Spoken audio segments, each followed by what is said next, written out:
biggest challenges to social protection today are first, that our current systems aren't well suited to our societies, and second, that there are big changes coming ahead which will make them even less well suited.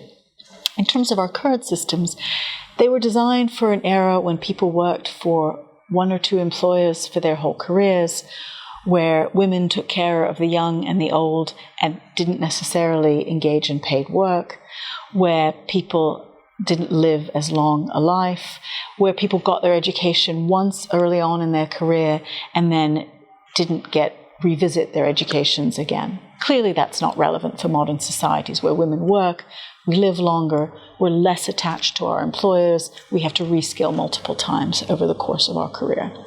Moreover, because of digitization, automation, and changing demographics, we will need to think even harder about our current systems of social protection in the future.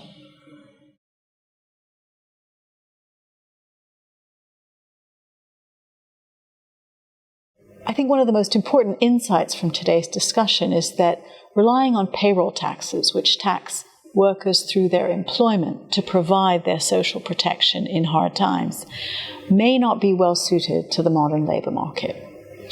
On the other hand, universal systems whereby you use general taxation to provide people with protection in difficult times is politically very challenging in an era of globalization, immigration, and more heterogeneous societies.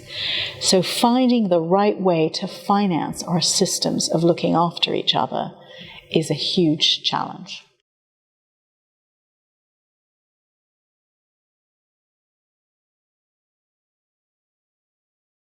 So I hope as a result of today's discussion, the LSE can really build on our fantastic history of being the place in the world that thinks the most creatively and comprehensively about the welfare states and systems of looking after people over the course of their lives. And we last year did a series of events which we call Beverage 2.0. This event is really carrying on from that process of trying to engage the school more widely in thinking about the future of welfare states in the 21st century. I also am very keen to see the IMF rethink its approach to social protection. The IMF, of course, has considerable influence in advising countries all over the world on their systems. And there's huge change needed in the advanced economies, whose social protection systems are being challenged by automation, by aging, and in developing countries who are really at the beginning of developing comprehensive welfare states. And so it's a hugely timely moment to rethink social protection across the world.